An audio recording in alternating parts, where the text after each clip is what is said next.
Okay, so that way, see, the married couple have this problem. The guy's jealous. Is he jealous for a good reason? Or is he jealous, for no reason? So in order to restore marital harmony, the priest shall bring her near. The husband takes his wife there to test her fidelity. The priest shall bring her near and have her stand before the Lord. Then here's what the water thing is. The priest takes holy water, that means water he blessed, in some kind of pot, and he takes some of the dust, it's not really dust, but we'll cover that later, dust on the floor of the tabernacle, and put it into the water. Now, understand, it is just earth, okay? There's nothing magical in the earth that he's putting in the water that would make her sterile, that would make her abort. But because the priest is doing this, God is going to supernaturally empower that water. All right? So then we get to verse 18. Then the priest shall have the woman stand before the Lord and let the hair, and let her hair go loose. It is what it means.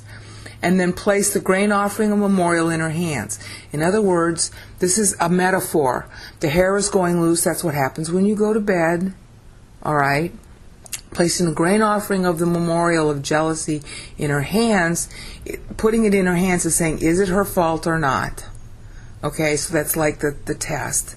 And obviously, if she is guilty, she'll confess at that point. All right? But if she's not, she's going to shut up, or if she's stubborn, she'll shut up. Okay? So in her hands is the grain offering of jealousy, which her husband brought. So she's got in her hands something her husband brought to remind her of her husband's authority. And if she's innocent, this is no problem, but if she's guilty, it is. All right? And in the hand of the priest is the water of the bitterness that brings a curse. So at this point, the woman is presented with an option. Admit it or don't. If she's guilty and won't admit it, then she's got to drink this water. See, because here's what happens next. The priest shall have her take an oath and say to the woman, if no man is lain with you and you have not gone astray, being under the authority of your husband, and the words in italics are meant, be immune. See, he's saying, this water will not hurt you if you're innocent. But if you're lying, being under the authority of your husband, and you defiled yourself with a man other than your husband, and the priest shall have the woman swear the same oath. In other words, she repeats those same words. Then he says and she says, then may the Lord, he says then, the Lord make you a curse and an oath among your people by the Lord's making. The Lord's making. See, God ordering the abortion. The Lord's making, and this is your sexual power, be destroyed, and your womb go crazy. Everything it's going to produce is not going to finish. It's not just swell. It's blow up. Literally blow up.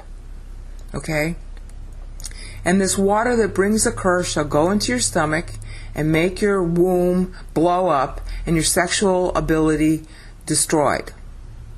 And the woman will say, I believe it. I believe it. Amen means I believe it in Hebrew. So she's agreeing to be cursed if she drinks the water. So by saying amen, amen, she's affirming her innocence. Okay, and then look at this. This is the third step. Then the priest writes these curses on a scroll, and he washes the curses off into the water. Okay, now notice that. He's writing the curses on a scroll. Okay, the scroll is basically, some piece of very thin leather or papyrus, and he's using ink of some kind. And then he's washing the ink off into the water. So there's something, if you want to try to say that there's something natural about what's wrong with the water, you could say there's something about the ink being washed off into the water. But I don't think that's what God means here. I think he means he's going to do it supernaturally. But all this is a metaphor of, see, you got time, admit it now before you drink the water. And then, if that hasn't happened, he makes the woman drink the water that brings the curse. Okay, the curse of sterility, the curse of abortion, so that the water that brings the curse will go into her and cause bitterness of never being able to have kids. Okay? Then he takes the grain of offering of jealousy from her hand. He waves it before the Lord, brings it to the altar. he takes a handful, not the whole thing, of the grain offering, and he burns it. All right? And he keeps the rest, because the priest got to keep part of the offering always. Okay? And then afterwards, he makes the woman drink the water. All right? So then we come back to our passage.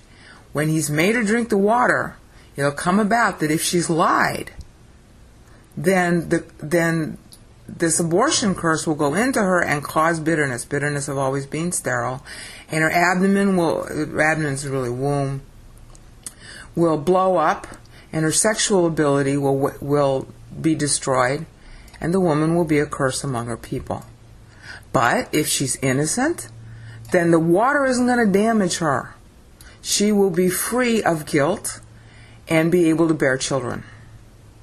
Okay, that's the backdrop. In the next video, we're going to go through the Hebrew so you can see what it really means. This is a very shocking verse. I don't know if I'll ever get over it.